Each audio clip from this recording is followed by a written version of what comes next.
Hi and welcome to another video. The 11th episode of the story begins upon a training instructor returning to the Leaf Village and spotting Naruto's run. Then observes the ANBU's sloppiness and wonders, now, what happens when a drill sergeant chooses to correct the errors, sort the mess and toss the hammer on the Leaf's foes? I survived the chief, what might you do? Show your support by liking and subscription to. Now let's begin. Jeriah sat at his table drinking his tea and reading, even though she was wearing his bright red vest, mail and his hair in its natural loose and spiky style. No one seemed to notice him. This showed his skill as his table was outside next to a busy street full of many people, especially women, but barely gave them a glance as he read the report. What he read both impressed him and upset him, as he had sent that report about Gato and Wave over a year ago. Included every detail including pictures, and all but begged his sensei to do something. The fact it took a year confused the sage, the fact it took Naruto to get the job done pissed him off. The boy was a natural, he could feel his student looking on from the afterlife with nothing but pride for his son.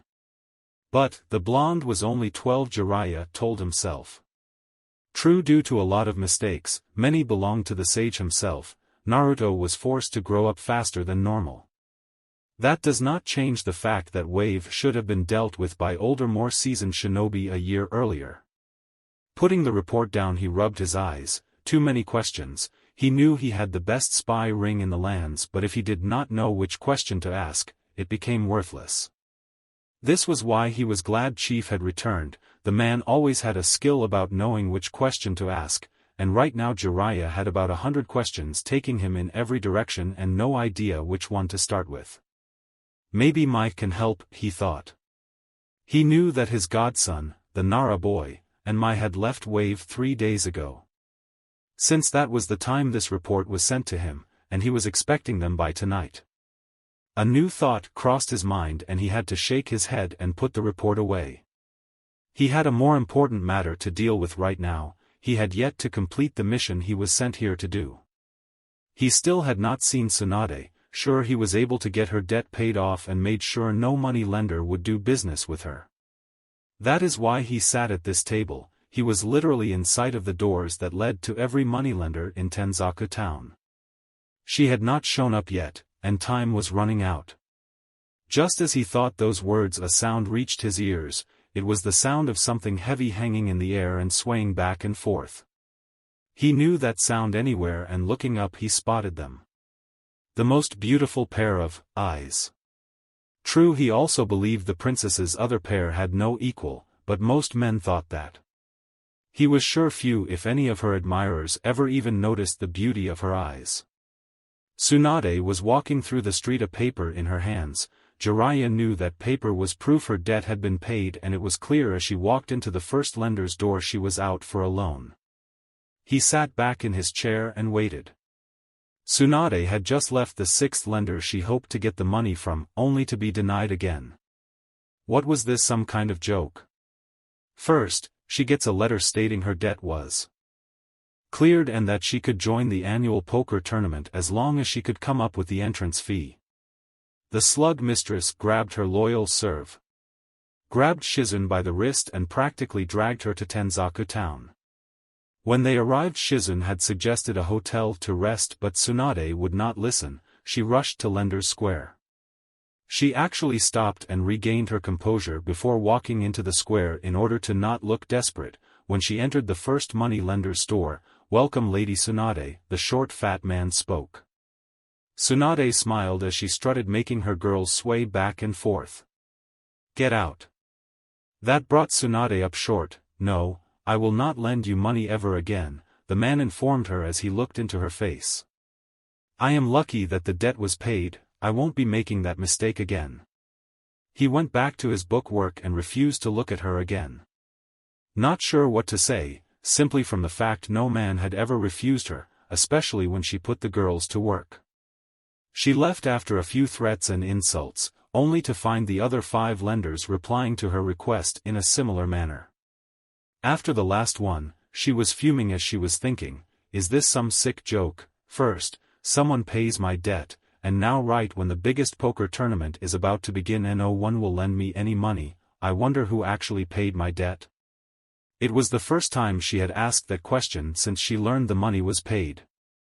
Who paid the debt? Jiraiya-sama, Shizune shouted, and when Sunade turned to look at her she notices the niece of her former lover looking over across the street to a small cafe. There sitting at a table, and folded across his chest and watching them, sat her former teammate. Also, on the table was a large bottle of sake and a pair of cups waiting. "What the hell are you doing here?" she asked after storming over to his table. Her anger at him did not stop her from sitting and reaching for the bottle. Jiraiya was faster, he took the bottle and calmly poured her a cup. "I am here to enter the tournament," he replied. "I am hoping to pay you at the final table. I will be starting in Group 3. He turned to the young woman child. "Hello Shizune, good to see you again." Downing her drink, she was about to reprimand him about being a pervert to her apprentice, then a thought struck her: he wasn't. His voice was mature and calm. And when he looked back at her his eyes never traveled away from hers. Then she realized he had beat her to the bottle, and finally, she registered. "You're entering the poker tournament, you don't gamble." "Not like that anyway." She spoke. "I do not play as often as you do, and I don't lose as much either, but I do play, and I am this time." "What group are you in?" he asked. Sunade growled at his dig of the spur. Something was very off here. She could never remember the last time he was this blunt and immune to her charms. "It does not look as if we will be entering," Shizune replied. "Our debt was paid but no lender will see us." "Shizune, SI. That is because I told them not to," Jiraiya interrupted. "What?" both women replied. "When I paid your debt, I told them not to loan you anymore," Jiraiya replied again looking into Sunade's eyes. "You paid, how?" the older woman asked. "You really have no idea how well my books sell, do you?" he replied. "Those trashy perverse pieces of smut?" Sunade growled. "How many times have you used your body to get money or out of a debt?" he replied as he stood. "You shack your breasts regularly to get what you want, and there is the rumor that you have slept with many money lenders, selling yourself." Now she saw it, this blunt, serious and focused Jeriah. This was how the Toad Sage acted when in a fight. She had forgotten how strong he could be. He reached into his pocket and pulled out a large envelope and placed it on the table. "Your entrance fee, you at the main table," Jeriah spoke, turned and walked away. Sunade was shocked as she slowly reached for the package he left. Opening it she found not the money but a ticket claiming she was already registered, in Group 1. Quickly she reached and grabbed the bottle and ignoring the cup started to down it. It had only taken them 30 hours to return to the village. Asuma and Kiba were met at the gates but Shino and Choji. "Welcome back, how did it go?" Choji asked as he waved. "At the tower," Asuma replied as he waved the boys to head that way. "In the Hokage office, they just finished the report. I am very impressed with your actions," the Hokage spoke. "Tell me, how is everyone handling the situation?" Kiba thought about his words. Better than it could have been. Seeing the village was hard. True, we knew what was there, but seeing it. The sight, the sound, the touch, the taste and the smell. Kiba spoke and then paused. "I had never seen a broken child like that before. Why did you not find a way?" the boy asked the Hokage. "A year, we could have saved some of them." Hiruzen slumped in his chair. The boy was right. Hell, when Chief had told him what he would have done, he kicked himself. It was so easy. "You will never understand," a voice spoke, causing Kiba to turn and see his mother, Shikaku, Nara and Hinata entering the office. "You cannot truly understand," the Nara continued. "Until you have that hat on your head." Kiba snorted, then started to chuckle. "That is what Naruto said when I asked Chief the same question." "What's this?" a shout came from the door as Anko rushed into the room. "You went on a bandit massacre mission without me. I'm hurt, I'm sad, and also a little hungry." Here she stopped to pet her stomach, then looked and pointed at Kiba. That last one is not your fault though, she turned to Kiba's mother. And the snake woman glared as the dog woman who just crossed her arms and snorted. Anko smiled and pulled Kiba into an embrace. I hope you three are doing better than I did. We ended up almost filling a bathtub as we lost our lunches, Kiba replied. But after that, we weren't too far off balance. He smiled and looked at Shika's dad. Course your son nearly gagged to death on that cigarette. That was kinda funny. The Nara looked to Asuma. So you handled that part? Asuma just nodded. How did Naruto? Hinata started. Handle being around Sasuke?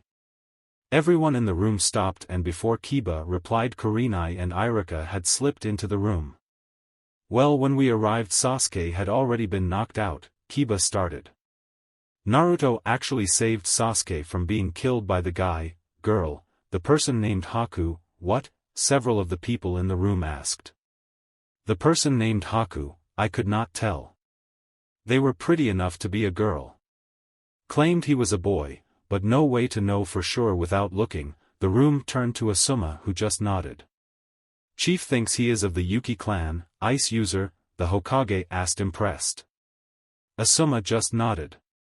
That would explain why he looks like a girl. Some nodded. Continue. Right, well, Naruto runs in and attacks Haku. I have never seen him move that fast. His taijutsu is impressive, and that Uzumaki style. Is Hinata's moonlight dance the only counter? Hinata blushed, and many in the room that knew both Kushina and Hitomi replied as one. Basically, well, Kiba nodded. Sasuke had a kunai to the leg and between 20 and 100 senbon in him. We never counted as we pulled them out. So, he was out for cold till Naruto and Shika were about to leave with Mai. Now Sasuke started to say something. Could have been a thank you, could have been an apology. Hell, the Uchiha could have been a step away from bitching about Naruto stealing his glory. We will never know what he was going to say. Why is that? The Hokage asked calmly. Naruto decked him, Kiba replied, trying to keep the smile off his face. Hinata didn't even try. Well, he did say he owed him one. Then she covered her mouth and blushed. So, is it settled between him and Sasuke? The Hokage asked, drawing attention away from Hinata. As far as Naruto is concerned, Kiba replied. I have no idea what Sasuke will do, Asuma added. The room went silent for a minute, and the only sound came from Anko crawling up on Kurenai's back. How did my toys do? Anko asked, looking at Kiba. They didn't wimp out, did they? From what we heard, Asuma started. They did very well, defending the client from about 100 attackers. Never backing down. Mr. Tazuna never got a scratch. Kiba nodded, then smiled at Anko. Interesting side note, of the rookie 9, Sakura was the first to get a confirmed kill. Anko squealed with joy and fretted for the details. So, the Jonin and Genin gave them to her. Oh, I am so happy. Not only did she get a kill, she was able to stay functional till the fight was over. Anko beamed. You did hear us say she was in shock until the next morning, right? Kiba asked. Anko waved her hand. First kills do that. Even if I wanted to say anything about that, I am not allowed. Not to mention, Kurenai spoke up. You would be a hypocrite if you did say anything. Seeing how you reacted to your first kill. I know that, Anko replied. I may be a lot of things, sexiest woman in the leaf, lover of violence and the squeals of victims, bloodthirsty as all hell, but I am not a hypocrite. And you do not need to know what she did, Asuma spoke up, ending Kiba's question. After thinking about it, Kiba realized, this was Anko. Best he did not know if he could help it. Anything else? Asuma asked as he looked at the Hokage. The team should be ready in the morning to head out, the Hokage replied.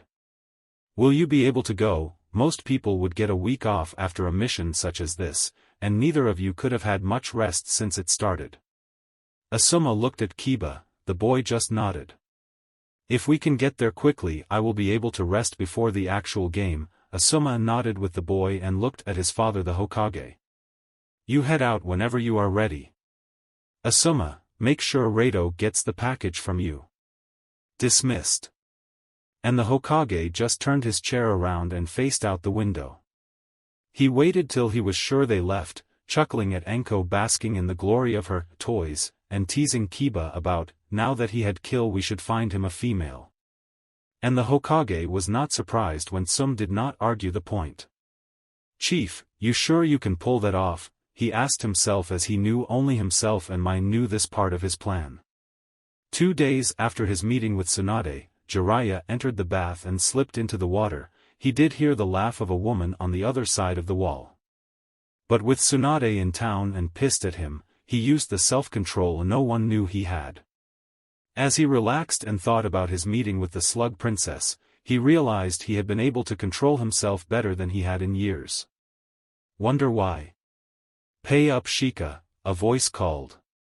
Jeriah was startled out of his relaxing as a blonde moron and a lazy pineapple bum walked into the bathing area. Yes, but he is not trying to peek, the second boy replied. Mai said that with Sunade in town he would not risk it unless he knew right where she was at all times.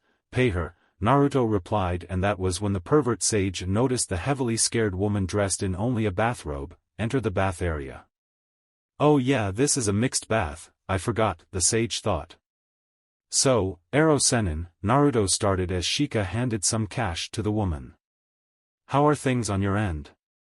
Completed, she is in, Jeriah replied. Good, we got our side as well. Naruto smiled as he went to cover his eyes as Mai started to remove her robe only for her to tap him on the head. Sure, I am ready. Yes, relax, she replied and undressed and slipped into the water. Jeriah watched with a small blush, scars.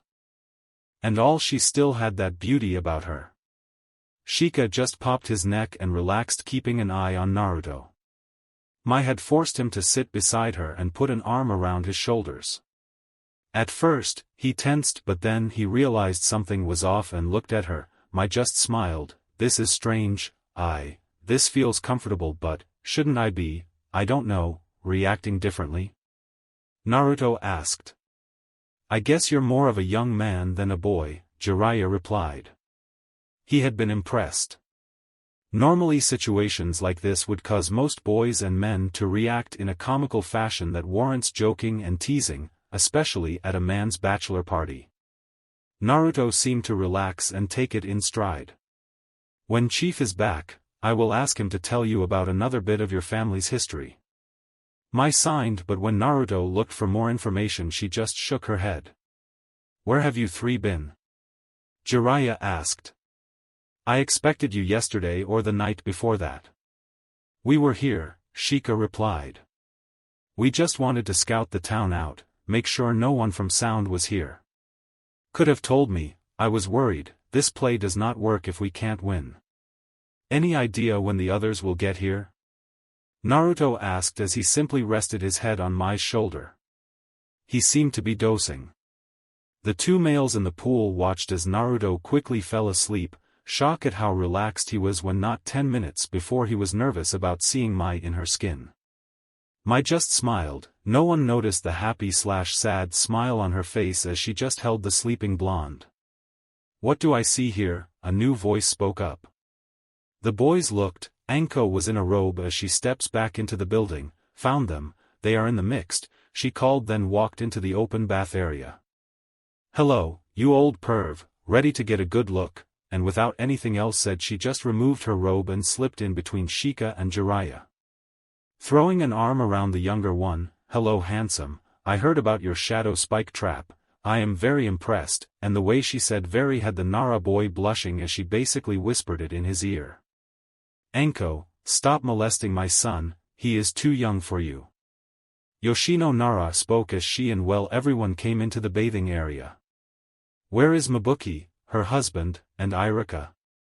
Jeriah asked as he realized they were short a few. Mabuki is waiting for her daughter and Ino, you know what they had to do, yes? Sum asked as she and Kiba slipped into the water without batting an eye. Jeriah nodded. Irika had to stay behind. The academy starts back up day after tomorrow. Kyoko stayed with him as Tank and Chi-Chi are in wave or on their way back with the girls, Yugao replied as she joined. Everyone saw Naruto, and most could not make anything of it, except some who just winked at Mai. Men, close your eyes, Tenten's voice called out, and when she was sure she led a very blushing Hinata to the water. Once the Hyuga was in the water she practically pinned Kurenai's arms to her, trying to hide, till she spotted a sleeping Naruto. Mai smiled and signed, want to trade places with me? Hinata actually thought about it, and as she did she forgot to be shy, but in the end, she shook her head no. The truth was she did not want to risk waking him. He actually looked peaceful. Shino and both his parents slipped into the water without problem, and it was starting to get crowded. Choji and his father were sitting in chairs in just robes. Some thought about finding a larger bath, but no one wanted to wake the blonde. I guess, Rado started. With Naruto out, we can't go over the plan now. The plan is simple, Shika spoke as he held up his hands using his fingers to count. Sunade, Naruto, Jeriah, Ganma, Shino, Tsubaki, Ito and myself. We have proven to be the best players. He looked at Rado. I take it you have the funds ready? He nodded, and Shika and Shino both created a fully clothed clone. They should go and get everyone registered. Shika started to say when he was interrupted. God damn it! Naruto shouted as he woke, holding his head. Shika checks his watch, 2 hours on the dot. Naruto, sit down. The blonde was shaking his head as he massages his temple when he stopped and looked around. Seeing everyone, he did a full-body blush as he spotted Hinata and quickly sat back down. Mai just put her arm back around him and rubbed his back, as she tried to comfort him. Though she did look very concerned. Now that is how someone his age should react to this. Jeriah smiled, but when everyone glared at him, he quickly shut up. What is this about 2 hours? Some asked, confused. Every 2 hours for the last 3 days I feel this pain. It is like. Naruto started. A string is trying to pull your brain out through your ear? Jeriah finished. Naruto nodded and missed Jeriah doing the seals and summoning a short red toad with black markings around his eyes and on his head. He also wore a pair of goggles around his neck. Kosuke, Jeriah spoke. What does Bunta want? The toad looked around and realized where he was now, understood why he was summoned and not the chief. He looked at Jeriah. The boss would like to speak with the boy. I will head back and warn him. The toad spoke, then looked at Naruto. Wait 5 minutes and all should be ready. The toad vanished in a cloud of smoke. Answers please, Naruto asked as Shino and Shika were watching their watches. A summoning clan can contact the summoner requesting a word, in case they learned anything that needed to be known. Jeriah started. I realize I forgot to tell you about that. So, what you are saying is I have been ignoring a request from Gamabunta, boss of the Toad clan? Naruto asked. Crap. Relax kid, Jeriah replied. I will not relax. If you had not noticed, the boss does not like you much. I don't wish to upset him like you have, Naruto replied with a little heat. And Naruto? Hinata spoke up. Trying to stay calm. As strong as she was getting, she was also thinking about how both of them were naked in the same bath, regardless of how many others were there. Naturally, Naruto relaxed as he looked at Hinata. You did not know, all you need to do is apologize in the right way. Gamabunta-sama is not a fool. I am sure he will understand that Ero-sen and Jeriah did not inform you before. It is time, Shino spoke. Naruto turned in the water and hopped out. He barely registered the beep when Lee and Guy, who had been sitting with the Akimichi, had the blonde in a robe. Thanks, sorry Hinata, Naruto spoke with a blush again. Eyes, Tenten called again and the males closed their eyes. Mai, who had appeared next to Jeriah, held a kunai to the sage's sage to ensure he obeyed. Really Hinata, some called. You should be prouder of your body, you are a very beautiful girl. If I had looked that good when I was your age, I I will write Chi-Chi, and I will tell her you are pressuring the girl, Choza Akimichi spoke up, silencing the feral woman. Both Naruto and Hinata were in their robes and Naruto went through his summoning. Bunta appeared. He had shrunk down a great deal. True, he was still taller than Guy, but he now fit in the area easily. He looked down and saw Hinata speaking into Naruto's ear. The blonde nodded and stood at attention. Boss Gamabunta, Naruto started. I apologize for not answering your summons sooner. I can honestly say I did not know. Relax, Naruto, I realized you did not know. I had forgotten to mention it, and I knew Jeriah forgot. I would have contacted him, but I was unaware if you two had met back up after you all separated. The toad interrupted. How can I serve you, boss? Naruto asked. Two things, the toad started. I wanted to tell you I have started to train my sons to work with you. Yes, I will still answer your call, the toad spoke, reading Naruto's eyes. But as chief summons, I must be available to all summoners. Here he growled at Jeriah. Naruto was listening and nodded. It is custom for a summoner to have one or two personal summons, ones only they can summon.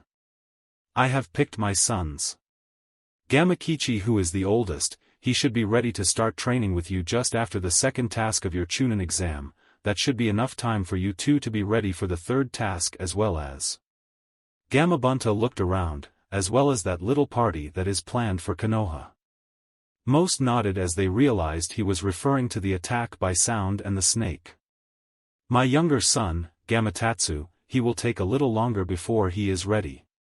Naruto leaned over and listened as Hinata whispered in his ear again before straightening up once more. I am honored to be considered worthy enough to work alongside your son's boss Gamabunta. The toad nodded and looked at Hinata. You are training him well. The boy has shown me more respect in these few minutes than Jeriah did the first year. We knew him. The girl blushed. Before we continue, Kurenai spoke up. Now that Naruto is awake, maybe we should move to a larger pool. Everyone nodded, and Naruto looked at the boss toad, who just nodded. I have no trouble with that. My second statement is actually a request, and I understand that I have interrupted your time of relaxing, the toad spoke. Mai clapped her hands and jumped from the pool. Some averted their eyes. No one was shy except Hinata and Naruto, but those scars were really bad. Shino had found himself asking how she survived some of the wounds. Next was Tenten, as the second youngest female here. Some were shocked she was so relaxed. Choji was the one to voice the thought. Oh, I have never been ashamed of my body, and I knew about body missions back when I was in the academy. My dad explained them. I would not casually show myself to strangers, but after all the time training with everyone I know, you are all trustworthy, except maybe Anko, she teased. Hey, Anko called and looked to try and climb out of the water after the genin, only for Kurenai to hold her down. Stop whining, you know she is right, Kurenai told her friend. I admit these boys are mature for their age, Tsubaki spoke up. But they are still young boys going through puberty, they could still make a mistake. And I am sure I can handle anything they try, Tenten replied. And if by some chance I cannot, I am sure Mai will help make it right, and she looked at the still naked woman who wasn't even trying to find a towel. No point, as they were just heading to a bigger bath. Mai just nodded and glared with a smile that was so evil Anko shivered. Every male there got the message. The switch was quick and without interruption. Bunta was sitting by a wall as he drank from a large cup. Naruto had been the one to provide the sake. You always travel with enough booze to get an army drunk? Tsum teased. I may not enjoy drinking, or being drunk, or hangovers, Naruto replied, only for Hinata to giggle at the last thing. But, I was told it is respectful to the boss toad to always offer him a drink when the time is available. So, Chief showed me how to store sake in a sealed scroll. There is a man that knows how to respect his summons, Bunta replied as he finished his cup. Now boss, you said you had a request? Naruto asked. I wish to play, the toad replied calmly. Play, in the poker tournament? Kiba asked, and when the toad looked at him he quickly quieted down. Naruto started and looked at Shino and Shika. Both of them were looking to the two clones that had not yet left to register the group. Both were reading through the book that the Hokage had given them. Strange, the Shika spoke. Interesting, the Shino added. What? Half the group all but shouted. It seems, due to a contract referred to as the Five, the Shika started. There is not a reference as to what the Five is, Shino added. Due to that old contract, the Toad Boss is allowed to play, the Shika finished. All he needs is to arrive to register and pay the entrance fee. Naruto sat back in the water thinking. Bunta watched him calmly, as did everyone else. He can take my place, Shika spoke as he sat in the water. I am not the best at poker and I have heard the toads are very skilled gamblers. We start rolling dice as soon as we can hold them for 5 seconds, Bunta replied. Okay, Naruto said and looked at the two clones. You guys go with boss and get everyone in. He looked at the boss toad. Need me to front you the money, boss? No, the toad replied. I respect the offer as it was given in good faith, but no toad gambles with money they don't have. And the toad boss reached into a pocket and pulled out several gold bars. Alright, Naruto nodded and set the two clones out. Let's go over the plan. 2 mornings later the groups were set. Naruto left his room where he was quickly joined by Hinata. He actually wore his DHH but with an adjustment to the chameleon seal. Now instead of blending in, he looked like a wealthy boy in dress pants, waistcoat and the orange shirt that was so dark it looked red. Hinata wore a kimono in the same dark blue and black that matched her battle kimono. This one too had the 9-tailed fox on it, and like her battle kimono, no one could see that unless they saw it up on the hanging rack. She also wore contacts that hide the fact she was a Hyuga. Next was Tenten dressed in a nice but not extravagant kimono and walked just behind Hinata.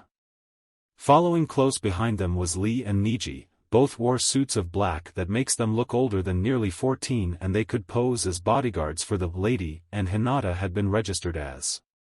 That part of the plan had Naruto acting as a whale, as Shino called it. In fact, most were. Jeriah wasn't and Gamabunta was Gamabunta.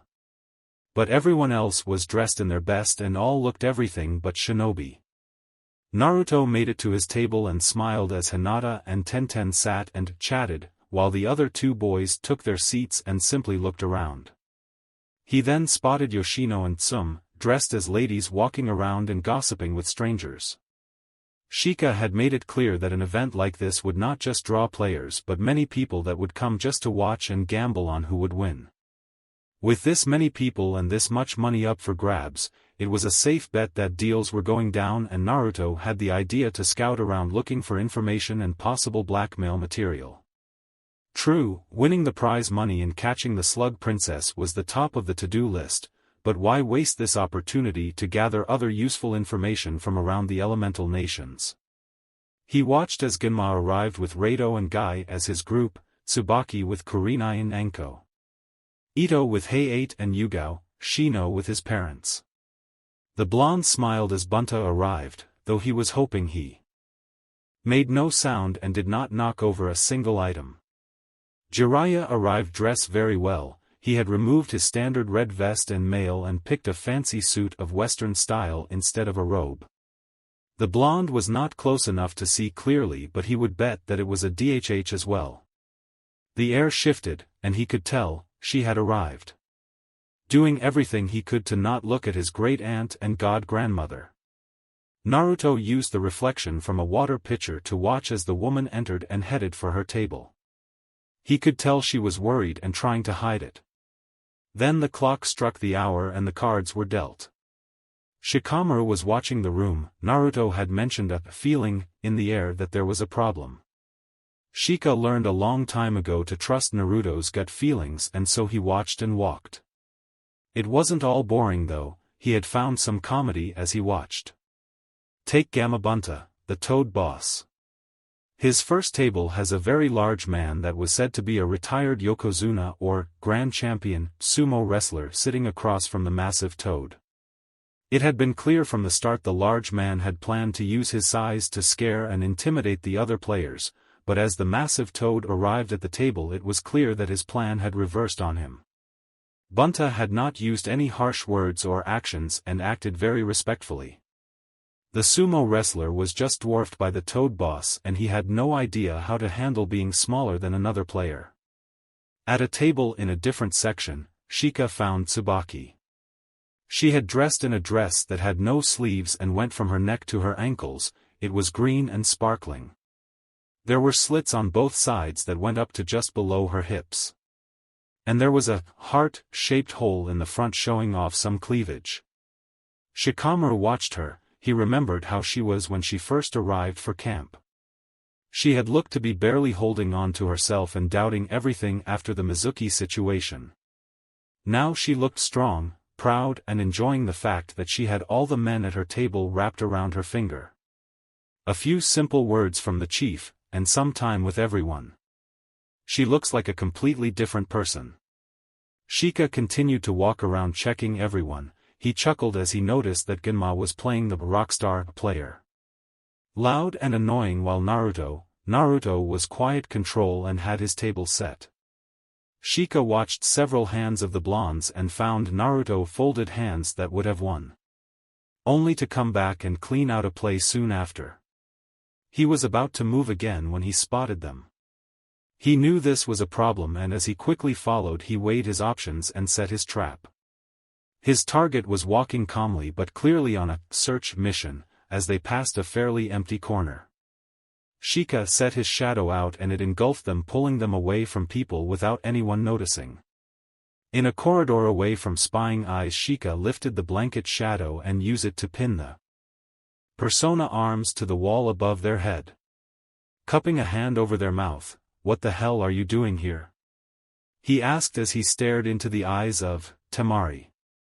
The girl just glared back at him. Tamari walked into the tournament floor an hour before the first card was dealt. She arrived with Baki-sensei and her father the night before and had not slept well. She hated going anywhere with her father. Her mind was trying to think about 100 different things and not getting anywhere, so she closed her eyes and took a breath, picking one question out of the many. The numbers don't add up, she thought. Okay, 8 sections with 8 tables with 8 people each, she started. That's 512 people playing. At $500,000 registration fee or buy-in, that's 256 million, that is only half of the winner's purse. This thought had struck her a few hours before and it bothered her. The entrance fee only covered half and she knew the casino was going to cover the rest. What she did not know was how they would make a profit, and it was well known that this tournament made the casino a massive profit every year. How do they? She started to ask herself but stopped. She had come across the cage where people were taking bets. She saw hundreds of different odds on chalkboards stating the odds for picking a table's winner, a section winner and of course who would win the grand prize. And as she watched she must have seen 150 million ryo handed over in bets from various people in less than 20 minutes.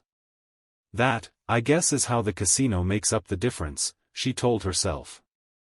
And that was it. That simple question and answer helped the Suna Kunoichi focus her mind. Ugh, did not need to see that. She had spotted her father in line to make a bet, with money she knew he did not have, and she watched him chatting with some girl that looked just a few years older than her. She really hated going someplace with her father. Quickly she moved away and started her search. She was dressed in a kimono of rich silks, white with gold trimming and a flower print. She knew she would need it to fit in but she hated having to spend the money. Her village was strapped enough for the money. But she needed to be here, it was too important, and her brother's sacrifice will not be in vain. The players started to arrive. She was very glad to see Naruto. This way she knew the time was not wasted, but she could not get near him without drawing attention. Nor could she reach the Hyuga girl. She was not sure who the 3 people were that were with her and could not risk it. Moving around she spotted the pervert. She had to admit he did clean up well, but what really shocked her was the toad. Never once had she expected this. But she could not find that chief guy nor the mute girl, my. She moved around watching all the tables. There was no mistaking the large-chested senju. Stories of her healing skills were the stuff of legend even in Suna. In another section, she found a very attractive woman in a green sparkling dress. She seemed to be enjoying herself as she wrapped all the males at her table around her finger. Tamari smiled just a little at the woman's skill. Moving to another section, she found a very loud and annoying guy wearing a bandana covered in lightning bolts and holding a large toothpick in his mouth. The next player she spotted was a boy about Naruto's age. He too wore a fine suit with a pair of dark glasses. His playing style was mechanical, following a rhythm that was as smooth as glass. Though he acted very restrained, he had a habit of saying off-the-wall commentary with a deadpan voice that would throw the other players off without warning. As Tamari entered the last section, and the player that stood out was a woman with brown hair and eyes dressed in a very old-fashioned but elegant dress. Tamari watched for a moment as the woman gossiped with the other players. The Suna Kunoichi guessed that none of them realized just how much they actually told the woman. She had walked all sections and nothing, no sign of that Chief Normai. She was about to turn and head back to where she knew Baki-sensei was watching her from when everything went dark. In a matter of seconds, she was encased in darkness, only to be thrown against a wall and have her hands bound above her head. A hand quickly covered her mouth and she got a good look. Shikamaru Nara, the one person she did not was to see, and he had captured and bound her again. She was mad, she was angry, she was arrow. She beat down that last thought and the blush by glaring at the boy. "What the hell are you doing here?" he asked her, but before he could remove his hand. "Release her," the Suna Jonin Baki ordered as he arrived in the hallway. Tamari watched as a shadow on each wall shimmered and two boys walked out of them. One had a white dog at his heels and red face paint, and the other was a large-set boy. Neither her nor Baki-sensei took them lightly. If they were with Shikamaru, that meant they were with that chief and were more than they appeared. But Baki was a Jonin. "I said to release her." "No," he started before he was cut off. Tamari spotted over the Nara's shoulder as an arm appeared on her sensei's shoulder and was holding a blade to his throat. Mai seemed to just appear and wrap her legs around his waist and hanged on his back as she held that blade. Shikamaru looked into her glaring eyes and did not seem to notice her anger. "I am going to remove my hand, then I will ask you questions. You are going to answer, understand?" Shika asked calmly, but giving no room to argue. Tamari was breathing heavily in and out of her nose. "Understand?" Shika asked again. Slowly she nodded her head and the Nara removed his hand. "Now, where are your brothers?" "In Suna. Kankuro is watching Gaara while Gaara is locked in the cage," Tamari replied. This startled Shika, as he narrowed his eyes. "Why is Gaara in a cage?" he asked. "I needed to find your chief, but they would not let me come. It has been made clear that I am the only one that can control Gaara, and with me gone they feared he would go berserk again. So, after I convinced them to let me leave the village, they wanted to make sure he could not run around and kill. So they locked him in a cage?" Shika asked more to himself than her. "We better not tell Naruto about that. He is liable to destroy the sand village just to free Gaara." "It was Gaara's idea," Tamari informed him. He looked at her again, then placed a hand on the wall on either side of her, boxing her in. "What did you two feel was so important that Gaara put himself in a cage, and you bought a very expensive kimono knowing Sand does not have the money to spare?" Sound added to the plan, she replied, fighting to keep her voice calm. "They are bringing about 100 sealed scrolls for summoning. One is said to need about 150 people to gather enough chakra. I believe they are planning to release the entire Snake clan during the attack." "That," Shika started, "is important." He pushed off the wall and stepped back. "There is an hour break before the final table for each section. That will not be enough time. We will meet tonight when those tables finish." "Where are you staying?" "This hotel, Suite 14, she replied, blushing. "I will come get you." Shika started to turn. Careful, my father is in suite 24, she called. Couldn't get any closer to his room? Shika asked. Couldn't get any further away, she mumbled as she watched Shikamaru finish turn and walking away. Before the boy could reach his friends and Mai, they had a strange look on their faces he could not place. "Hey," she shouted, and after sighing he turned back to face her. "Mind letting me go?" It was only then, did he remember that he had bound her in his shadow. He had been so good at using it he barely had to concentrate on it. Shrugging, he just waved a hand and she was released. "Before this round is over," Shika started. "Get any money you have and place it on Naruto to win. Might be able to pay off the room and your kimono." And he and the three other just walked into a shadow on the wall, leaving her and Baki alone. "Not one fucking word," she growled at her sensei. He just nodded. Shikamaru walked back into the playing floor and looked around. Shino looked to be just about ready to send a player home. "All in," an old man growled as he pushed a very small pile of chips into the center. "Call," Shino spoke calmly, and as the man showed his two pairs, Shino nodded as he pulled a flush.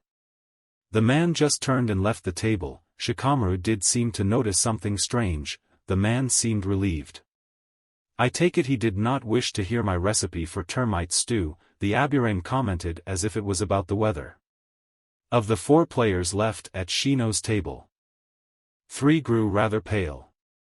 Shikamaru just shook his head as he peeked a glance at Shino's parents. Shibi was sitting, properly, and clapping his hands to congratulate his son's win. The man's wife had her face buried in her husband's shoulder and was shaking. Shikamaru guessed that she was laughing her ass off at her son's tactics. Genma and Tsubaki seemed to be doing well. Both of their tables were light a few people. Ito Yamanaka looked to be very relaxed as she gossiped away. Shika wasn't even sure the other players at her table even noticed how many chips she had, and they didn't have. The next table was Gamabunta's, and here Shika got a bit of a show. "You cheat and bastard," a small weasel-looking man shouted. "How dare you call me a cheat, why don't you prove it?" another man shouted. For the record, both men were clearly drunk. "I know you're cheating, 'cause I took all the aces from this deck, so how can you have any?" The whole tournament floor went quiet. Someone dropped what sounded like a senbon on the carpet. It took a few seconds for the weasel man to realize what he said, but when he did he pulled a dagger from the sleeve of his shirt. "Nobody moo." He started but did not finish as a large toad tongue shot out and punched the man in the face, knocking him cold. "I was told," Bunta started as he looked at an official, "that due to there being a rule about no weapons at the tables, that I was required to leave my tanto behind." The official just nodded. The man that had been accused chuckled. "Nice shot." He was reaching for the pile of chips he had just won when the tip of one of Bunta's fingers stopped his hands from pulling. Now, it is clear he was cheating, and broke the rule about no weapons, the toad boss started. "But, that does not explain how you had those aces." The man looked up at the toad, and became very pale. The last thing he saw was the toad open his mouth and the end of his tongue. "May I have some sake? Both of them could use a bath," Bunta asked politely of a passing waitress. Then he looked at the dealer and the last 2 people at his table. The sumo proved to be a very poor player and was out first. "I would suggest we divide up both of their chips evenly among us and continue. I am sure by the time that is finished we can have a new deck to replace the tainted one." "You seem to handle cheaters well," one of the 2 remaining players at his table commented. Gamabunta looked at her. She was older but by human standards still attractive, plus she had proven to be a skilled player. "We toads love to gamble, we throw our first dice the moment we can hold them. It is also a rite of passage to learn how to cheat as well," he replied, and when 1 or 2 people eyed him. "Now, the contract that has allowed me to play here clearly states that if I were to cheat, whether I am caught or not, if I were to cheat I would no longer be allowed to play. And I am enjoying this too much to risk that."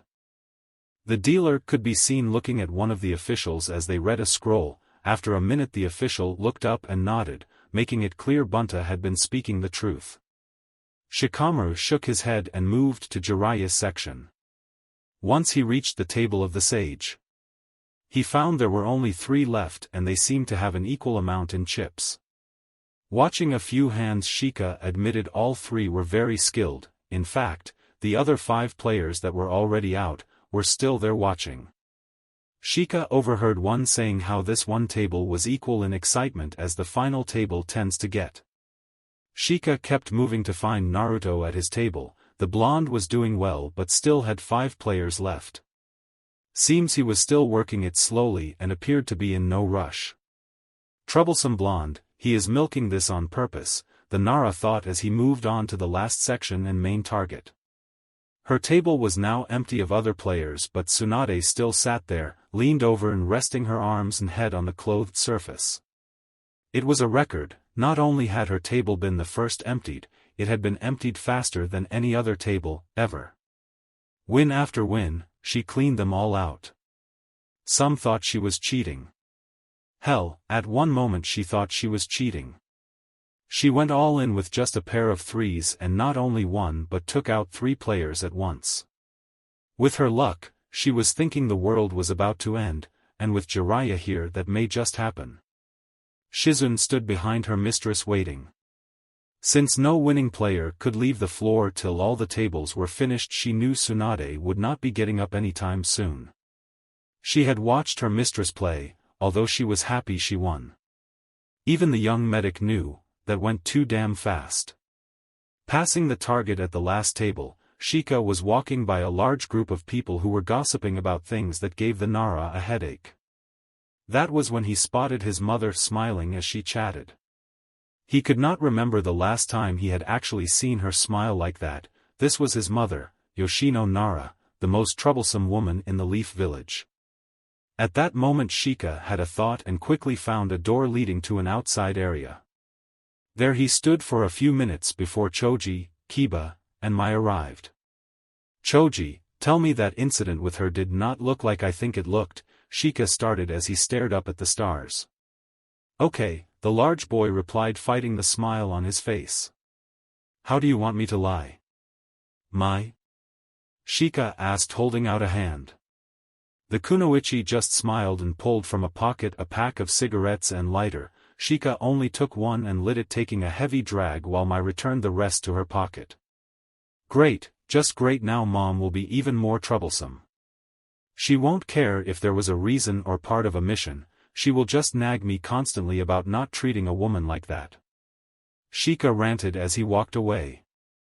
Choji and Kiba's eyes opened wide as they looked at each other. Choji started to sign. What, you mean he doesn't get it? Seems that way, Kiba replied. They both looked at Mai, who was shaking with silent laughter. Do we tell him? The boys asked her at the same time. That caused her to stop and glare at them. Hell no, this is funny, she replied. What about his mom? Choji asked, this time in a whisper as the Nara had walked far enough away. Mai shook her head quickly and put a finger to her lips. What about my mom? Kiba asked. I already told her. I think she almost pissed herself from laughing. Mai smiled. Kiba chuckled, you are an evil, evil woman. I know, Mai replied with that evil smile. You are a very lucky kid, the man said as he sat next to Naruto. He was older and looked to be past his prime, but he had a joyful personality about him, and Naruto just laughed. They were the last 2 at their table. In fact, they were the last 2 playing, as all other table had finished about half an hour before. It was only when their table was the last that Naruto started playing, and by playing I mean skinning the players quickly and without mercy. Now he sat at the table with just this man and the dealer. Naruto had been impressed. The old guy had about the same amount of chips he did, maybe a little less. And this hand looked to be the last one. On the table was a jack, a pair of 3s, a 7, and a 2. Nothing really suited. I'm Kabu, the hopeful fool of Kyuzugakure, he smiled as Naruto's brow went up when he heard his name. Naruto, the luckiest fool of the village. Naruto had replied. He was keeping his home a secret. What do you say we finish this, one fool to another, the man asked. It is your bet, Naruto replied. All in, the man called, and Naruto quickly called him. The man turned his 2 cards over to show a pair of jacks, full house jacks over 3s, Naruto nodded and smiled, and when Kabu reached to pull the pot to him, Naruto's hand stopped him by placing his 2 cards face up. Kabu blinked as it took him a minute for his brain to register. On top of the chips was a pair of 3s. Slowly he looked over to the 5 community cards where he saw another pair of 3s. The seconds ticked by as he looked between the 2 pairs of 3 trying to remember why that was important. Realization slowly dawned on him and Kabu sat back in his chair. Naruto watched him trying to judge what he would do. The blonde was relieved when smile grew on his face and he laughed out loud. By Kami, oh you are lucky, he said as he slowly stood from his chair. I came here with the hope of winning, of meeting interesting and entertaining players and of truly enjoying my time. 2 out of 3 ain't bad.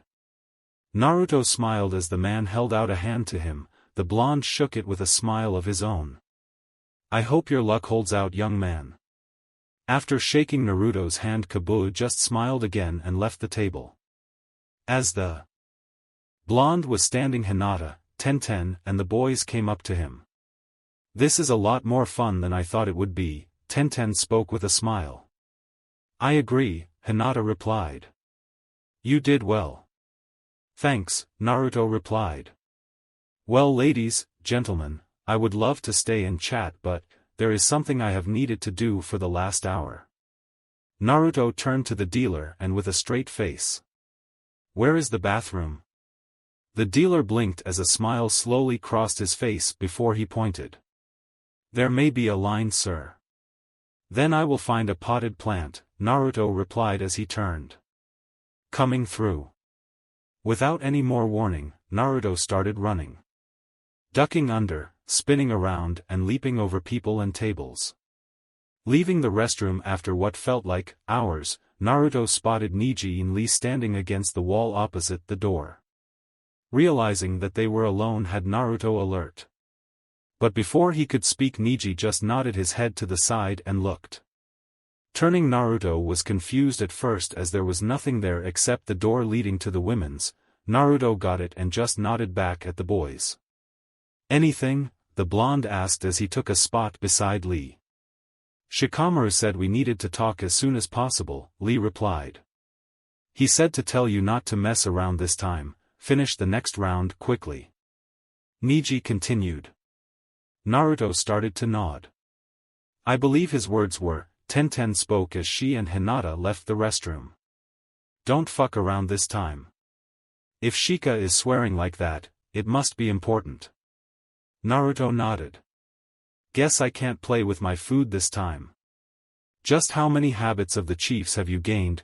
The older girl asked, but before Naruto could reply, Hinata spoke up.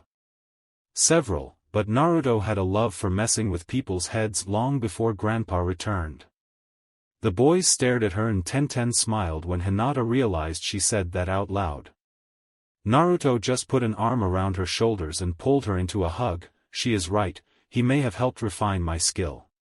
But I was raising hell and getting into people's heads long before Chief got back. Naruto spoke as he looked at the boys. Makes me wonder and worry about how you would be if he had not been banished, Lee asked. Our village may not have survived this long, was Niji's reply, causing everyone to laugh. Gamabunta sat out in the cool damp night air during the hour break. It seems to have rained during the time everyone was inside. Now he looked up at the clear starry sky as he sipped from his personal sake cup. Can I join you? The toad did not have to turn as his eye was able to look back and spot Jeriah standing there, another bottle and his own cup at the ready. The toad boss just nodded. After Jeriah sat and filled both their cups, he watched his old drinking buddy. What happened, Bunta? The sage asked. We used to drink and gamble and, we were friends once. How many of my toad warriors have died in battle? The boss asked. The question startled the sage. How many times has a warrior left a tadpole behind? The toad asked. More times than anyone, human or toad, can count," the sage replied. "Did I ever neglect the orphan children of my friends and warriors?" Bunta asked. "So, it is about Nar." Jeriah started but Bunta interrupted. "Did I ever neglect the children of my fallen friends and warriors?" "No," Jeriah replied. "Minato and Kushina," the toad started, "did not choose you to be his godfather because they named him after your book. They picked you because you raised Minato, you were the only father he ever knew, and you were a damn fine father." Jeriah finished his cup and poured another, holding the water in his eyes could vanish. The toad sat there and waited. "I am not sure I was that good of a father," Jeriah finally replied. "You made some mistakes," the toad nodded. "But you only made the same mistakes that every first-time father makes, and even with those mistakes, you raised a boy that turned into a great man. Minato was a great man, husband, father, and leader. I was proud to know him for so many reasons, and most of them were your doing. They picked you cause they felt no one would be able to raise Naruto better, and no one else deserved to raise him. Their hope was you would take what you learned with Minato and improve it. One could only imagine what Naruto would be like now." Jeriah sat and thought, the toad just waited. You know my reasons, taking them into account." Jeriah started. "They are weak," the toad replied. "But I will humor you." And the toad finished his cup and placed it down before taking his pipe and pulling a deep drag before exhaling. "So, you had to leave the village for long periods of time, and that is no place for a child. The village honors you, even with your perverted habits they honor you, openly adopt him.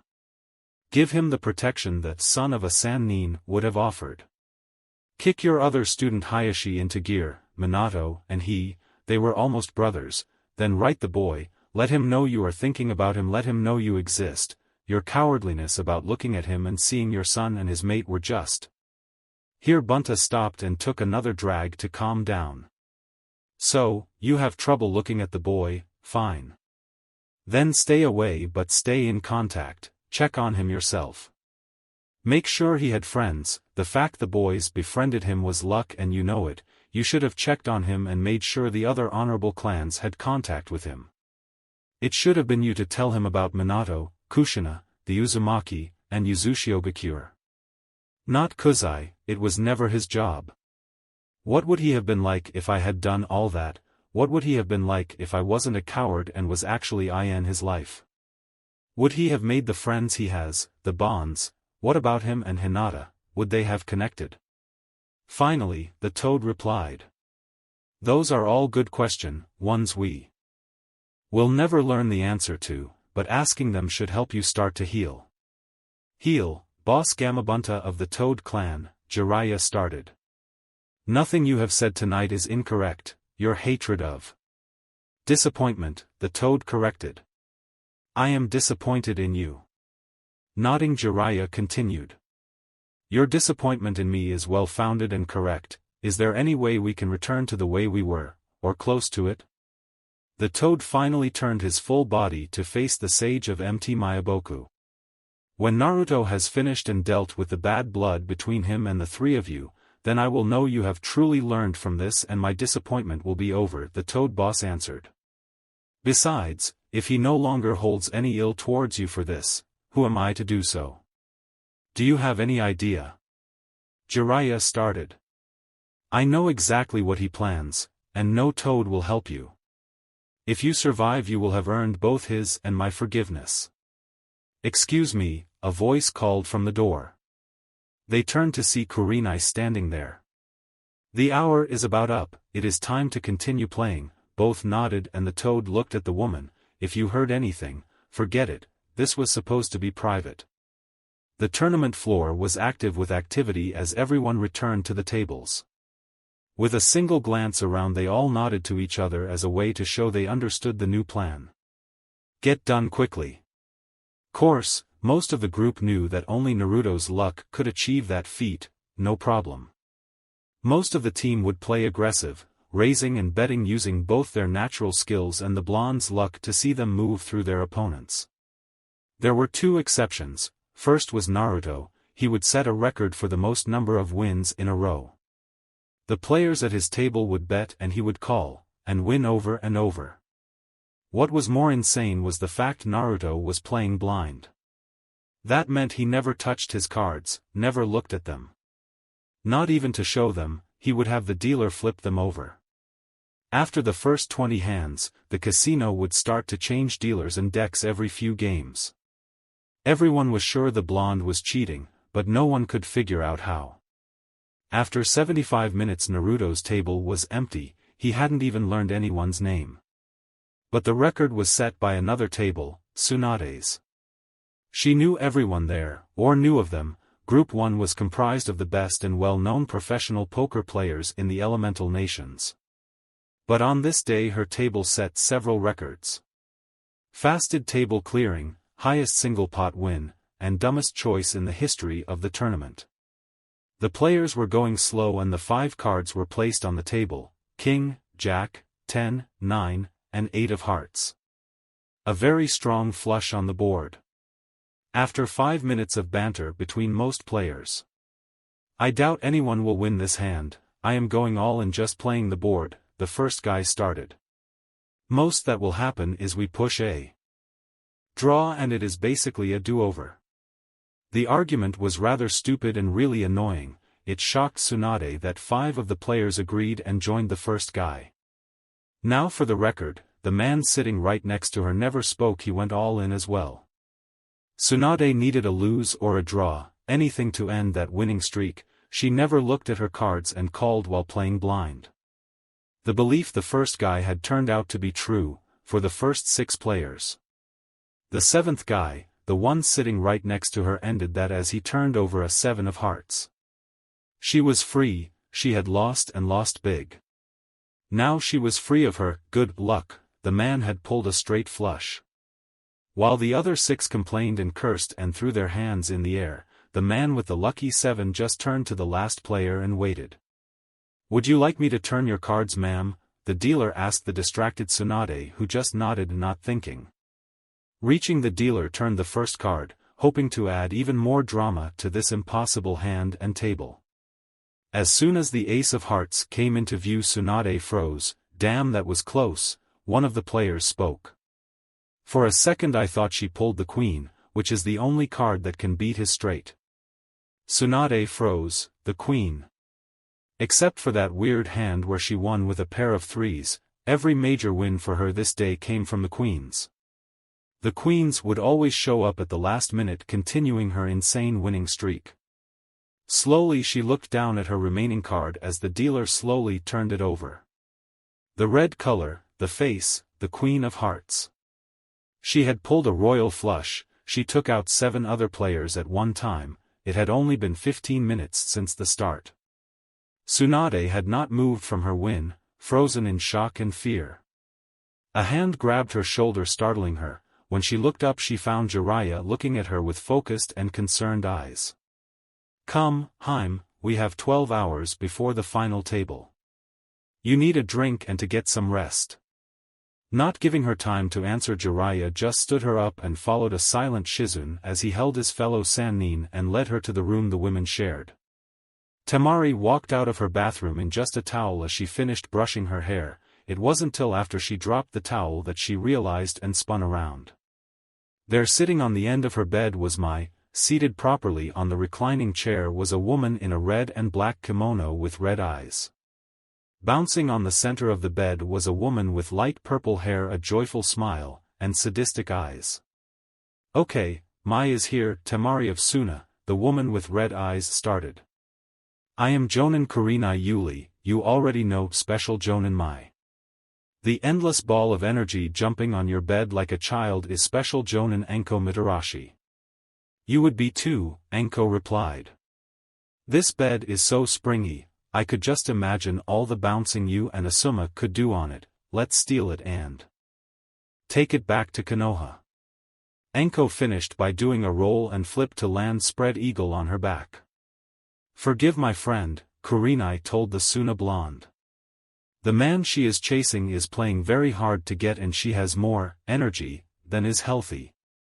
She does not need to know that, Anko hissed and lifted her head to glare at Kurenai. And no one needs to know about us seeing her in nothing but her skin, understand? Kurenai growled back as she glared at the snake woman. It was then Tamari realized she was standing there without her towel. She reached for the towel at her feet as Anko whined. "Way to ruin my fun," the snake woman replied to her friend before seeing Tamari wrapping the towel back around her. "Might as well get dressed. One, we already have seen it, and two, you don't have nothing we all haven't seen before. Though I must admit, for a girl so young you are beautiful. I bet when you finish growing you might even rival little Hinata." Mai just chuckled and signed. "You, lucky, if we had not stopped him, Shikamaru would have been the one to sneak in to get you." This caused Tamari to blush hard. "And just how long have you three been in my room, and how did you get in without me knowing?"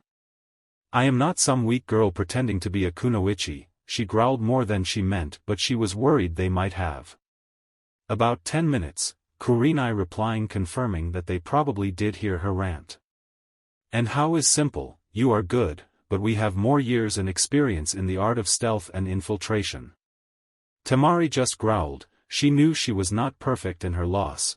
Both of her losses to Shikamaru had taught her she still had room to improve. "You need to get dressed to see Naruto. The players only had 12 hours to rest." Kurenai started.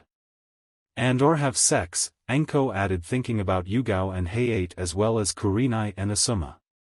"If Iruka is going to play hard to get, she can at least get some joy teasing her friends." "Behave, Anko, you're going to scare the girl." Kurenai replied, "And we have already used up half an hour." Tamari growled and just dropped her towel and started to get a pair of soft pants and a long-sleeved shirt, casual dress for desert people. Was he really planning on just coming in here without warning? Tamari asked to end the silence. "No," Kurenai replied. "He planned to send his shadow to collect you." "Right about the time you were still in the shower," Anko added with a smile. "Good thing I stopped him," Kurenai continued. "I don't think being pulled from her room and placed in the center of another room with over a dozen people looking at her in just her skin and water droplets would have given the trust and respect we wished to show her. Fully dressed and very annoyed, how do we get from here to there without being seen?"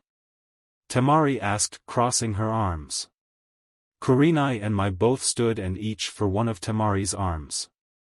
"Before we go," Anko spoke up as she slowly got off the bed and stretched. "I wanna steal this bed. It is far more comfortable than the ones in our rooms." "Shikamaru," Kurenai called out, and Tamari saw that damn shadow come from under the door to the hallway. "You look tired," Ito spoke as she watched Yoshino Nara yawn. "Why don't you head to bed? I will fill you in later." Yoshino yawned again as she massaged her temples. "Fine," the woman replied with a scowl as she turned to head to her and Ito room. Ito smiled and pocketed the sleeping powder she had slipped into her friend's drink just as the final table finished. Turning, she headed to the room Naruto shared with Mai and Shikamaru. Upon entering, she spotted everyone including Jeriah. This caught her as she just saw the Toad Sage taking an almost catatonic Sunade to another room. "You the clone?" she asked. "Yeah, figured whatever is important enough to cause the Nara to curse like that, I would need to be here. I wanted to steal that bed," Anko spoke as she, Kurenai, Mai, and a young blonde teenager girl started to step out of a shadow on the wall. Mai and Kurenai each held one of the girl's arms, and Kurenai used her free hand to pull Anko out of the shadow by the collar of her coat. "Ever occur to you that Tamari might still be using it?" Kurenai asked her friend in a voice a mother would use on a 5-year-old. "Fine," Anko whined and looked at Tamari. "You let me know when you're checking out and I come over and stash it in a storage seal." "Now that we have finished the planning of robbing the casino," Ito spoke up, "we should introduce ourselves to the young lady." After a round of introductions, Tamari concluded that half the people in this room were incredibly powerful shinobi, the other half was completely insane. But she came here with a plan and she was not going to let her brothers down. So, she told them everything she knew about the summoning plan. "That is a lot of snakes," Naruto replied. Enko, what can you offer? Nowhere near that many, she replied.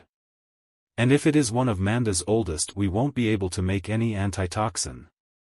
Naruto nodded and looked at the clone as she stood by the doors that led to the outer porch. Ero Sennin, boss, what can Mt. Mayaboku offer? The blonde asked as he sat on the bed, back against the headboard. Hinata had sat next to him and without thinking, he put an arm around her shoulders. Kosuke, Bunta called out, and after a quick summoning by Jiraiya's clone, the red messenger toad had appeared.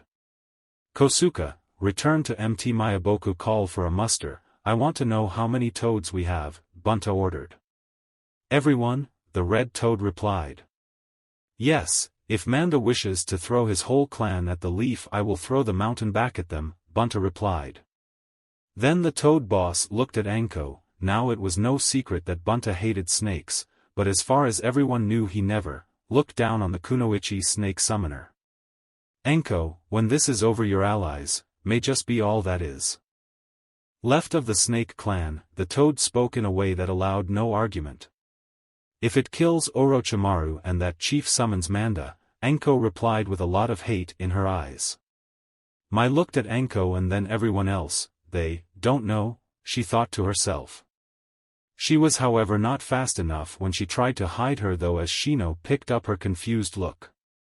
She waved it off with a wait till chief returns. And put a finger to her lips.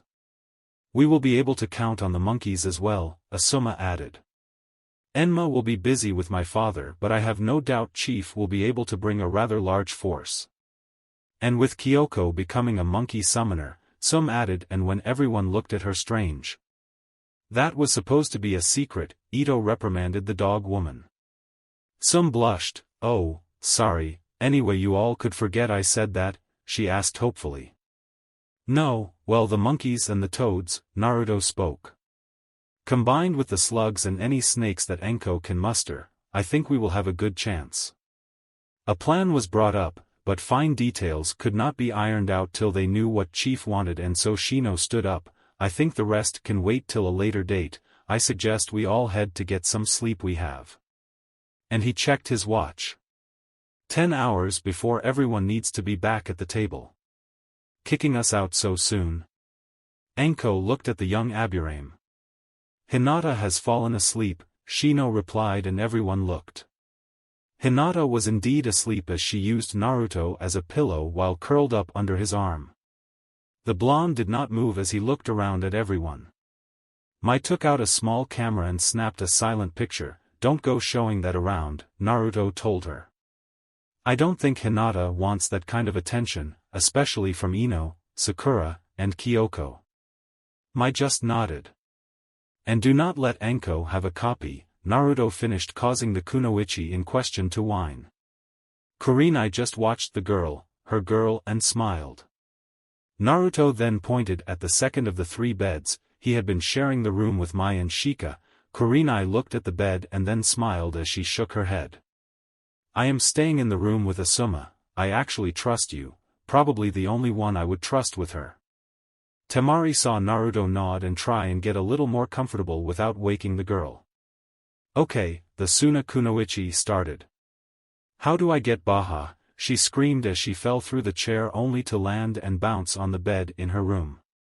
Looking up she saw the shadow on the ceiling slowly shrink till it was gone. Sum and Ito left the room first. Why did you drug Yoshino?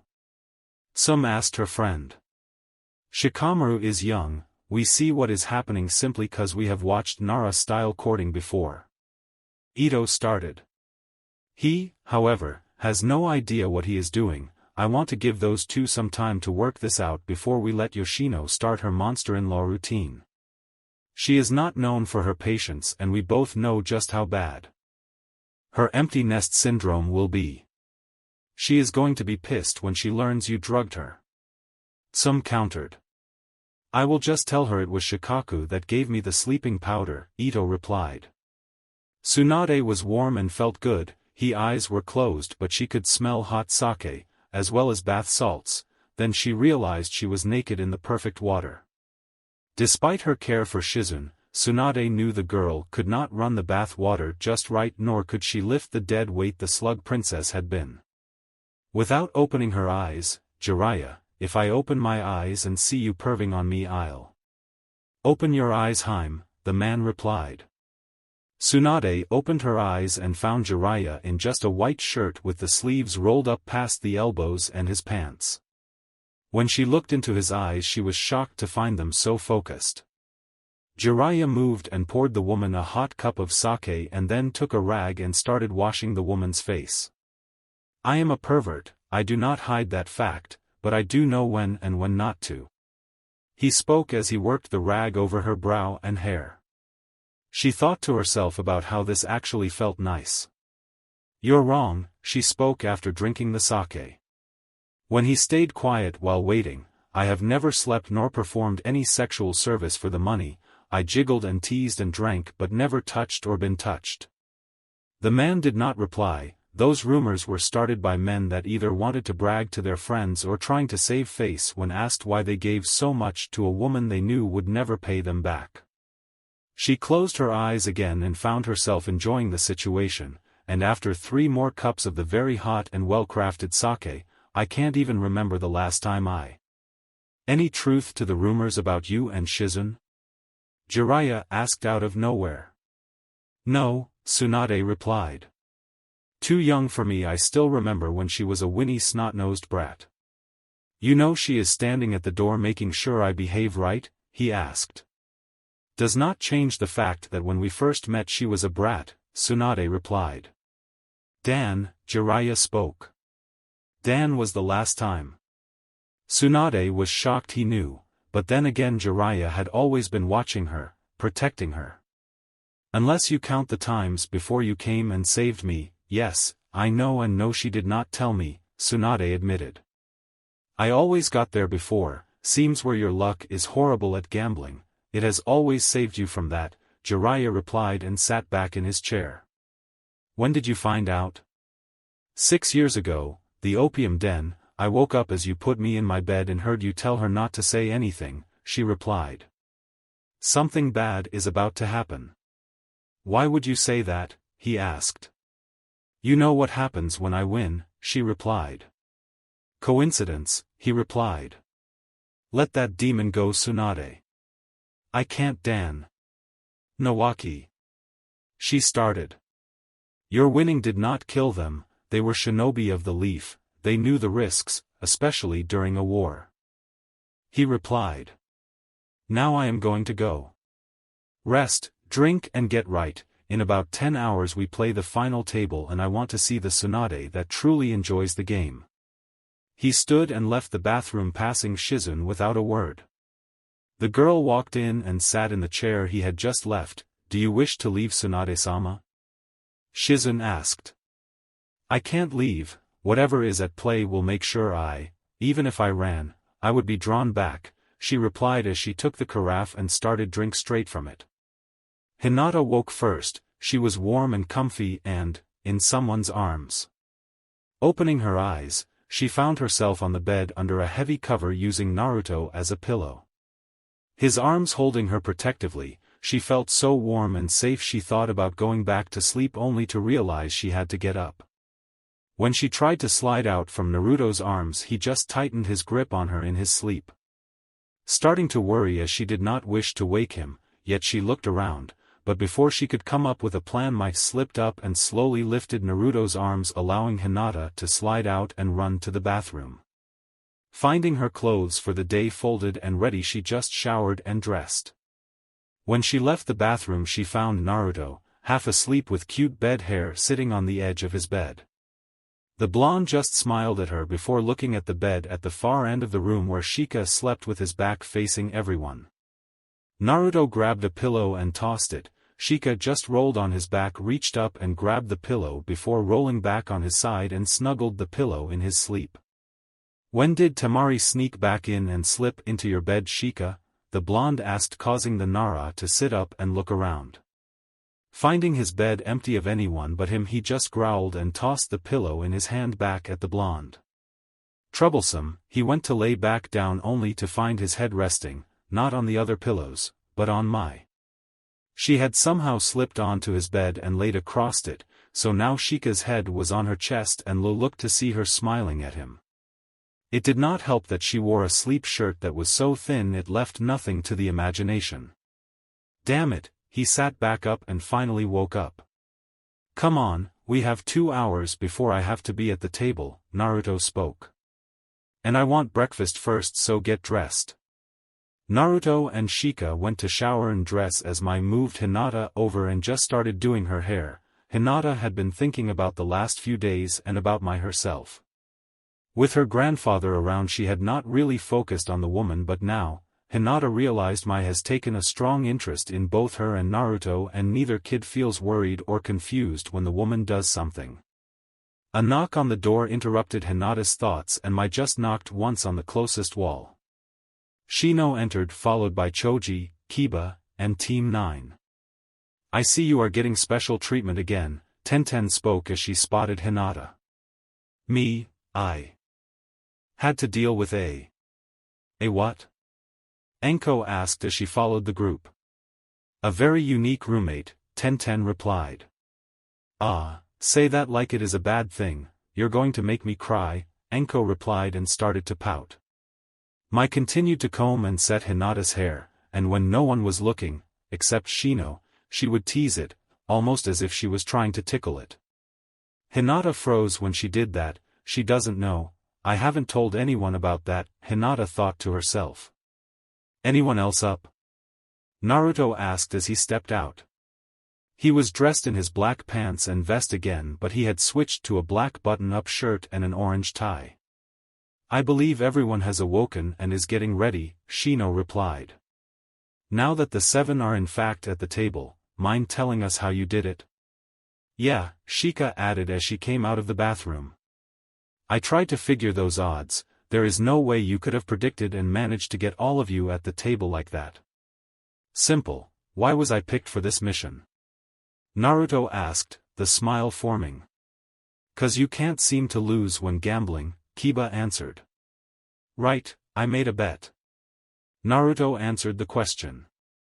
The casino said no player was allowed to make bets on the tournament, Choji spoke. Once the tournament started, Naruto corrected. And I didn't make a bet with the casino, Mai took me to a guy down the street that was known for making unusual bets. Picking all 8 players he gave me 300 to 1 odds. Whatever that means, and I put down 5,000 Ryo, Naruto smiled then pointed at the group. Don't even start with that math stuff, I will find out what I made later. So you used your luck to ensure you got the table, Choji nodded. If it works use it, and abuse the hell out of it while you do, Naruto smiled when Hinata laughed. You do know, Kiba started. Well when you win, you will be the richest shinobi in the village, right? Not for long, Naruto replied, and when everyone looked at him. The Senju compound, which has not been in use since Sunade left, needs to be repaired. I also need to find me a different place. That apartment is not in the best neighborhood and is really easy to attack. Not to mention, do you guys have any idea how expensive sake costs in the amount that boss Gamabunta drinks? Naruto finished and looked at the sliding door that led to the room's balcony. No offense, boss. None taken, I know I am a glutton when I drink, the toad's voice replied. But for the record, you don't have to buy the really good stuff, the fact you have the drink is enough. Oh no, I am not getting lazy like Ero Sennin, Naruto called back. I do enough stupid things on my own, I don't need to be performing someone else's mistakes. Have you been out there all night? Enko called to the toad. Yes, there was a steady, cool drizzle that felt very nice, the toad boss replied. I hope you don't get sick, Tenten added. Thank you young one, Bunta replied. But you forget I am a toad. To toads a soft cold drizzling rain has the same effect as a hot spring or bathhouse does for humans. You mean it gets them all frisky looking for a partner to make little tadpoles? Enko asked with a smile. It has been known to do that, the toad replied deadpan. But I was referring to how hot water helps relax sore muscles and release stress. Okay, Naruto spoke up and Mai finished with Hinata and Shika finished dressing. First Anko, I did not need that visual and second, let's go, I am still hungry. I will meet you at the table, Bunta spoke. I must go elsewhere for my breakfast. The table was set, the audience was gathered. Tamari had woken to find a new kimono on her bed, the note said, "You will look lovely, Mai." Tamari had given up trying to figure out how the woman got in her room. Now she was trying to figure out why she had gotten her another kimono, and a better one at that. It was shy blue, with white trim and had a mix of yellow desert flower and soft puffy white clouds covering it at random points. It was made of a soft cotton that she knew she would be able to wear it back in the desert and not overheat. Shaking her head, she took her seat and looked around. After the meeting she could now see everyone as they moved around the tournament floor, everyone but Nara and Mai.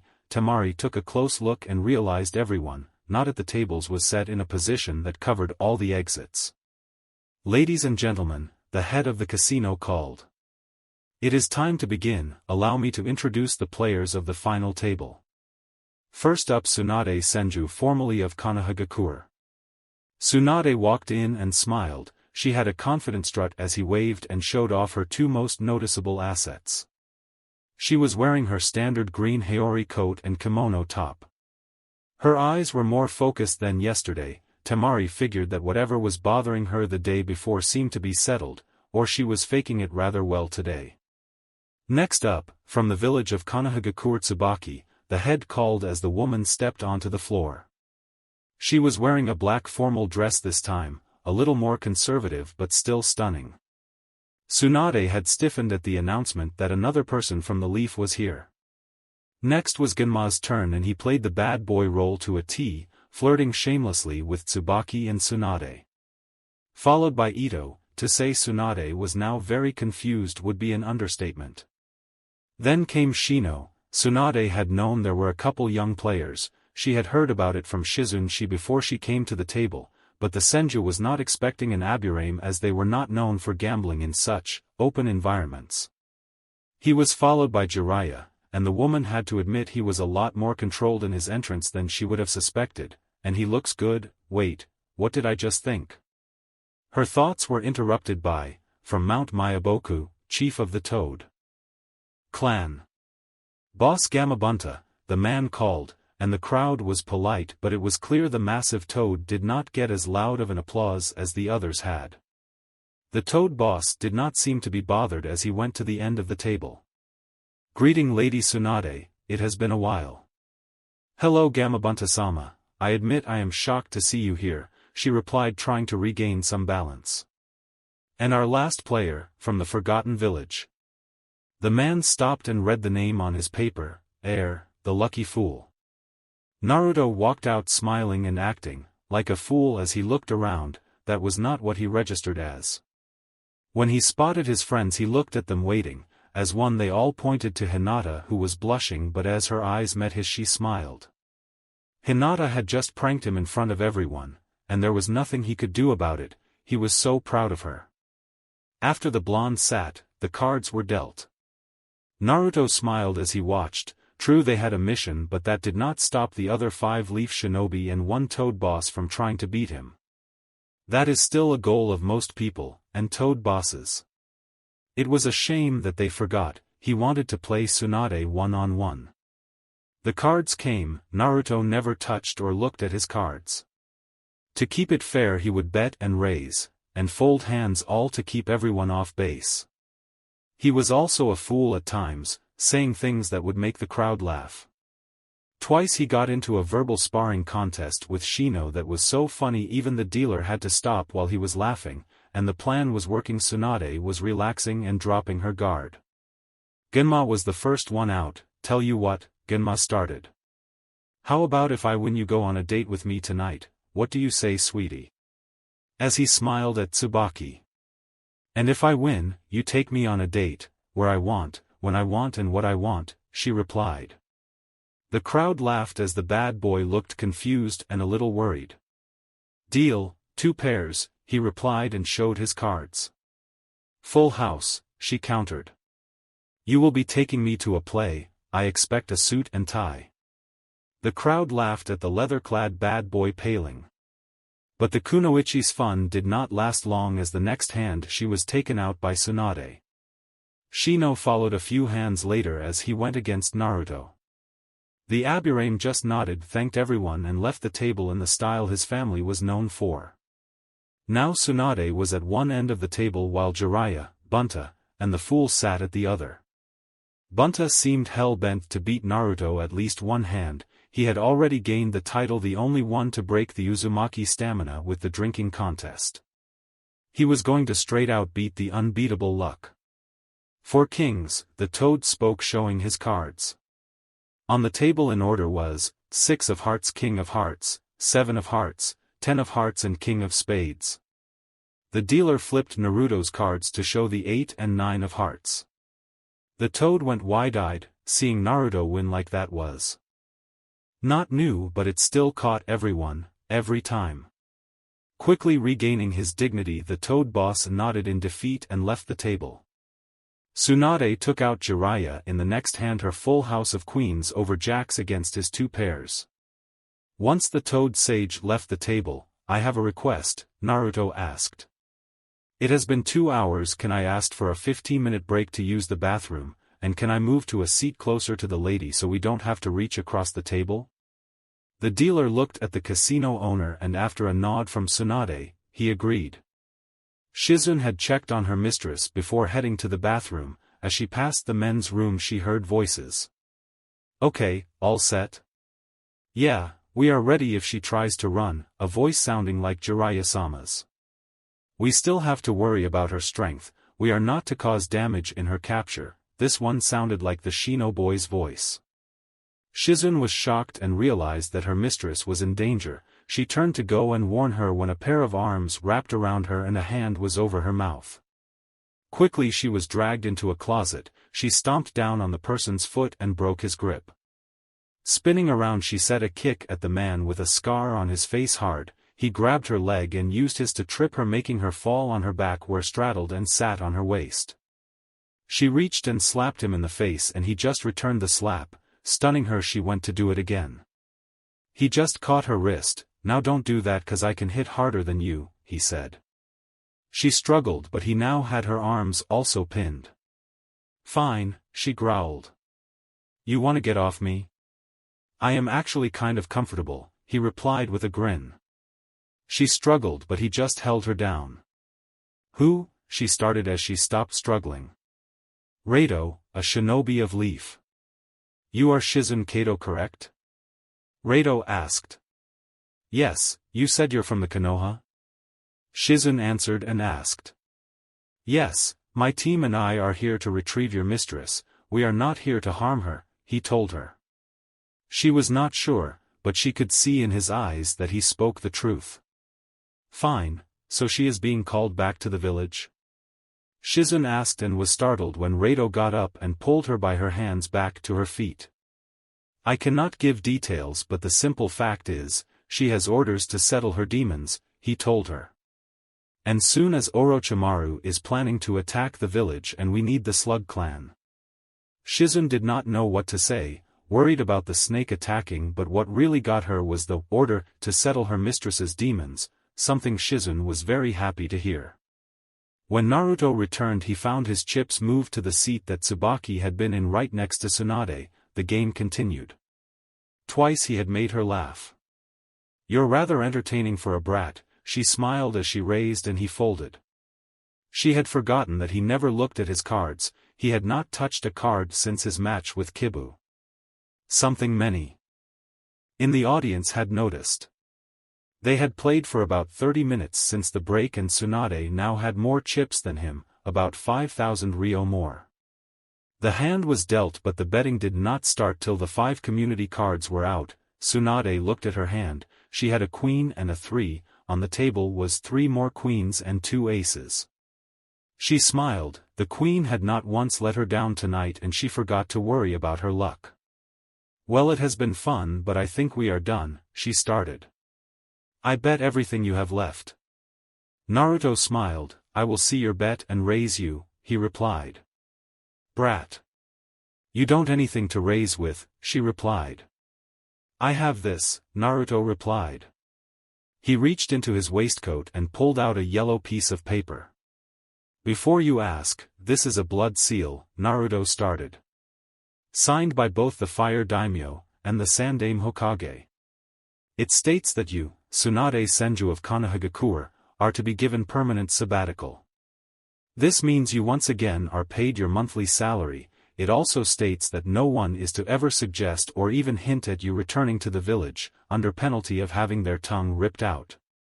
The room was stunned, everyone was silent as no one from Konoha had even heard of this, well almost no one. Mai was just smiling her ass off from her hiding spot. And last but not least, Naruto continued. All outstanding debts that you have will be paid by the court of the Fire Daimyo, and, the Land of Fire will pay all new debts you have on the first day of every year including all interest earned. At this 6 or 7 men stood up and watched. They were in fact, men that had loaned her money in the past. No more running, no more avoiding collectors, they will just have to wait, adding the interest and every new year they are paid. Imagine just how many will be glad to loan you money knowing they have a surefire way of getting it back. The blonde was working the woman over like an artist. She actually started to drool, then a thought it, the catch, she asked. The catch is that 5,000 is not enough to equal this, so to call, you have been recalled to the leaf, when you return to the village, returning to full, active, duty, without so much as an argument. Tsunade paled, so did Jeriah. The sage knew that if Naruto lost she could and would bankrupt the Land of Fire in the first year. How are you so cocky, you haven't even looked at your cards, she asked trying to regain her composure. Naruto just gave that smile that made his friends groan, Hinata blush, and his enemies run in fear. Fine, I call what you got, she shouted. Ladies first, he replied. Who are you? She asked, her hand holding her cards shaking. She had seen that smile before, but where? Naruto did not reply, he just kept smiling. Fine, 4 queens. The crowd cheered, many glad they were finally getting their money back. Naruto finally touched his cards, and slowly slid them over to Tsunade without flipping them. Please, be my guest. She reached and took one card and used it to flip the other, Uzumaki. Naruto spoke as Sunade flipped the second card. Naruto Uzumaki. In what was left of a wooded area, a pile of rubble on the ground started to shake. Then a body started to rise from the dirt and gravel. Chief looked around and realized the forest had been demolished. Few trees still stood as it looked as though all 3 shinobi wars had just been fought in the half-mile square battlefield. I might be getting too old for this shit, Chief said to himself with a cough. He looked himself over, his shirt was shredded, his vest and pants looked beat and tore, his glasses lay on the ground broken. The first thing he did was pull a scroll from a pocket of his pants and took out a new pair of glasses. Once they were on his face he took out and lit a cigarette. After breathing out the fire in his lungs he finally stood and used a torn piece of cloth to wipe the blood from his face before looking over and seeing a single boy motionless on the ground. Slowly he stumbled as he walked to the body. You know, I could just head over to Stone, kill 2 birds with 1 explosive tag. You can come out, Chief spoke. The dance is over. A man came from what few trees were still standing. The shinobi stepped out looking ready to fight. Relax, you saw the genjutsu, it was better this way, Chief spoke up acting bored. Says you, the man replied. Let me show you something, Chief spoke as he kneeled by the body. Turning it onto its back, Chief started checking the dead man's eyes. The long scar on his face seemed to stick out even more. He ripped the man's shirt open and pointed. See this, it is a seal designed to destroy the Biju containment seal. Kills the host, unleashes the 3-tail on the village. The mist shinobi slowly moves closer and looks. There on the former Mizukage the man saw what the chief was pointing at. My guess, Chief continued. Whoever put the seal there is the same guy that used the genjutsu to make him a puppet. And also, the same guy responsible for the purge of blood limits. Who would? The mist shinobi started. AO, right? Chief asked, and when he nodded. Thought so, Shursui always said you were quick. AO looked at the man trying to figure out who he is. As to who, I would guess someone that really hates blood limits, Chief continued. Like someone that hated the fact, they could not be copied. Who are you? AO asked. Not important. What is important is, we both know who should take the hat now. Get her in that seat as soon as you can, Chief spoke as he stood. And then let her open this. Chief pulled from a hidden pocket and pulled out his coat, and after putting it on handed the mist shinobi a scroll. It is keyed to her blood, so don't try to read it before she is given the hat. AO looked at the scroll, then back at the man, or where he had been. The guy was gone. AO is no coward, but he was relieved the shinobi left. His Byakugan could not see him, and what he could tell about the man's chakra scared him. But if everything he said was true, and AO had no reason to doubt it after seeing the genjutsu and the second seal on the Mizukage, then the man had just helped Mist end the purge and the nightmare. Thanks for watching. If you enjoyed this video, smash that like button and subscribe for more content. Support the original author by clicking their profile link in the pinned comment of the first video of this series. They deserve the love. Want early access and exclusive content? Join my Patreon community, link below. Your support fuels these videos. Drop a comment with your thoughts, and I'll catch you in the next video. Stay entertained, stay safe.